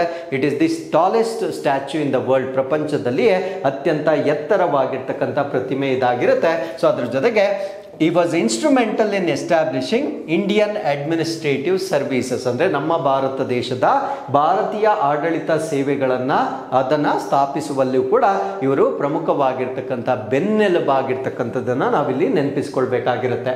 So India begins major tri service drill along western border. ಅಂದ್ರೆ ನಮ್ಮ ಭಾರತ ದೇಶದ ಪಶ್ಚಿಮ ಗಡಿಯಲ್ಲಿ ಮೂರು ಸೇವೆಗಳ ವ್ಯಾಯಾಮನ ಪ್ರಾರಂಭಿಸಿದೆ. ಅಂದ್ರೆ ನಮ್ಮ ಟ್ರೈ ಸರ್ವಿಸಸ್ ಏನಿದ್ದಾವೆ, ಸೊ ಮೂರು ಸೇವೆಗಳ ಒಂದು ವ್ಯಾಯಾಮವನ್ನ ಪ್ರಾರಂಭಿಸಿರುತ್ತೆ. ಈ ಒಂದು ವ್ಯಾಯಾಮನ ನಾವು ಎಕ್ಸಸೈಸ್ ತ್ರಿಶೂಲ್ 2025 ಅಂತ ಹೇಳ್ತೇವೆ. ಸೊ ಈ ಒಂದು ಎಕ್ಸಸೈಸ್ ಅಲ್ಲಿ ಟ್ರೈ ಸರ್ವಿಸ್ ಮಿಲಿಟರಿ ಡ್ರಿಲ್ ಆಗಿರುತ್ತೆ. ಅಂದ್ರೆ ನಮ್ಮ ಭಾರತದ ಮೂರು ಸೇವೆಗಳ ಒಂದು ಮಿಲಿಟರಿ ಕವಾಯತ್ತನ್ನ ನಡೆಸಲಾಗುತ್ತೆ. ಸೊ ಈ ಒಂದು ಕವಾಯತ್ತನ್ನ western border with Pakistan, so ನಮ್ಮ ಭಾರತ ದೇಶ ಪಾಕಿಸ್ತಾನದೊಂದಿಗೆ ಹಂಚಿಕೊಂಡಿರ್ತಕ್ಕಂಥ ವೆಸ್ಟರ್ನ್ ಗಡಿಗಳೇನಿರುತ್ತೆ, ಸೊ ಆ ಭಾಗದಲ್ಲಿ ನಡೆಸ್ತಕ್ಕಂಥ ಒಂದು ಅಭ್ಯಾಸವಾಗಿರುತ್ತೆ. ಸೊ ಹಾಗಿದ್ರೆ ಈ ಒಂದು ಅಭ್ಯಾಸ ಅಕ್ಟೋಬರ್ 30ರಿಂದ ನವೆಂಬರ್ 10ರವರೆಗೂ ನಡೀತಕ್ಕಂಥ ಒಂದು ಅಭ್ಯಾಸವಾಗಿರುತ್ತೆ. ಇಲ್ಲಿ ಇಂಡಿಯನ್ ಆರ್ಮಿ, ಭಾರತ ದೇಶದ ಸೇನೆ, ನೇವಿ, ನೌಕಾ ಮತ್ತೆ ವಾಯುಪಡೆಗಳು ಎಲ್ಲಾ ಮೂರು ಸೇವೆಗಳು ಪಾರ್ಟಿಸಿಪೇಟ್ ಮಾಡ್ತಕ್ಕಂಥ ಒಂದು ಡ್ರಿಲ್ ಆಗಿರುತ್ತೆ. ಸೊ ಜಿಯೋಗ್ರಫಿಕಲ್ ಫೋಕಸ್ ಅಂದ್ರೆ ಭೌಗೋಳಿಕ ಕೇಂದ್ರ ಬಿಂದುಗಳು ಯಾವುದು ಅಂದ್ರೆ Kutch region of Gujarat and parts of Rajasthan near the disputed Sir Creek estuary. ಆ ಒಂದು ಸರ್ ಕ್ರೀಕ್ ಅಳಿವೆ, ಇದ್ರ ಬಗ್ಗೆ ನಾನು ಲಾಸ್ಟ್ ಫ್ಯೂ ಡೇಸ್ ಎಗೋ ತುಂಬಾ ವಿಸ್ತೃತವಾಗಿ ನಾನು ಡಿಸ್ಕಸ್ ಮಾಡಿದ್ದೇನೆ. ಸೊ ಆ ಒಂದು ಸರ್ ಕ್ರೀಕ್ ಏನಿದೆ, ಆ ಸರ್ ಕ್ರೀಕ್ ನ ಭಾಗದಲ್ಲಿ ಪ್ರಮುಖವಾಗಿ, ಯಾಕಂದ್ರೆ ಅದೊಂದು ವಿವಾದಿತವಾಗಿರ್ತಕ್ಕಂಥ ಪ್ರದೇಶವಾಗಿರುತ್ತೆ, ಯಾಕಂದ್ರೆ ಅದರ ಹಂಚಿಕೆಯನ್ನ ಒಂದು ಪ್ರಿನ್ಸಿಪಲ್, ಸೊ ಆ ಪ್ರಿನ್ಸಿಪಲ್ ಏನು ಅಂತ ನಾನು ಪ್ರೀವಿಯಸ್ ಆರ್ಟಿಕಲ್ ಅಲ್ಲಿ ತಿಳಿಸಿದ್ದೇನೆ. ಆ ಪ್ರಿನ್ಸಿಪಲ್ ನ ಆಧಾರದ ಮೇಲೆ ಭಾರತ ದೇಶ ಅದರ ಒಂದು ಹಂಚಿಕೆಯನ್ನ ನಾವು ಇನ್ನೂ ಕೂಡ ನಂಬಿರ್ತೇವೆ. ಬಟ್ ಪಾಕಿಸ್ತಾನ ಎಂಟೈರ್ ಸರ್ ಕ್ರೀಕ್ ನಮಗೆ ಸೇರಿರ್ತಕ್ಕಂಥ ಒಂದು ನಿಲುವನ್ನ ತೋರ್ತಾ ಇದೆ. ಹಾಗಿದ್ರೆ ಯಾವ ಪ್ರಿನ್ಸಿಪಲ್ ನ ಅಡಿಯಲ್ಲಿ ಆ ಡಿಕ್ಲರೇಷನ್ ಆಗಿತ್ತು ಅನ್ನೋದನ್ನ ಸೊ ನೀವು ನಮಗೆ ತಿಳಿಸಬಹುದಾಗಿರುತ್ತೆ. ಸೊ ಈ ಭಾಗದಲ್ಲಿ ಪ್ರಮುಖವಾಗಿ ಈ ಒಂದು ಎಕ್ಸಸೈಸ್ ಅನ್ನ ಮಾಡಲಾಗುತ್ತೆ. ಸೊ ಡೆಟರೆನ್ಸ್ ಸಿಗ್ನಲಿಂಗ್, ಸೊ ಏನಕ್ಕೋಸ್ಕರ, ಉದ್ದೇಶಗಳೇನು ಅಂತ ನಾವು ನೋಡೋದಾದ್ರೆ, ಸೊ ಪ್ರತಿರೋಧದ ಸಂಕೇತ, ಡೆಟರೆನ್ಸ್ ಅಂದ್ರೆ ಪ್ರತಿರೋಧ, reinforces India's resolve against Pakistan's military infrastructure build up near Sar Creek. So Sir Creek ನ ಬಳಿ ಪಾಕಿಸ್ತಾನದ ಮಿಲಿಟರಿ ಮೂಲಸೌಕರ್ಯದ ನಿರ್ಮಾಣ ಏನಿರುತ್ತೆ, ಸೊ ಅದರ ವಿರುದ್ಧವಾಗಿ ಭಾರತದ ಸಂಕಲ್ಪವನ್ನ ತೋರಿಸುವ ಉದ್ದೇಶದಿಂದ ಸೊ ಈ ಒಂದು ಡ್ರಿಲ್ ಅನ್ನ ಕಂಡಕ್ಟ್ ಮಾಡಲಾಗ್ತಾ ಇದೆ. So with this we have come to inquest challenge number 991. So ಇಲ್ಲಿ ವಿಡಿಯೋನ ಪಾಸ್ ಮಾಡ್ಕೊಳ್ಳಿ. ಸೊ ಇದು ಪ್ರಶ್ನೆ ಸಂಖ್ಯೆ 1 ಅಂಡ್ ಇದು ಪ್ರಶ್ನೆ ಸಂಖ್ಯೆ 2 ಆಗಿರುತ್ತೆ. ಸೊ ಎರಡು ಪ್ರಶ್ನೆಗಳಿಗೆ ಉತ್ತರಗಳನ್ನ ನೀವು ಕಮೆಂಟ್ಸ್ ಅಲ್ಲಿ ತಿಳಿಸಬಹುದಾಗಿರುತ್ತೆ. So once again I will meet you with next updates. Till then keep reading, take care of yourselves and thank you very much for watching this.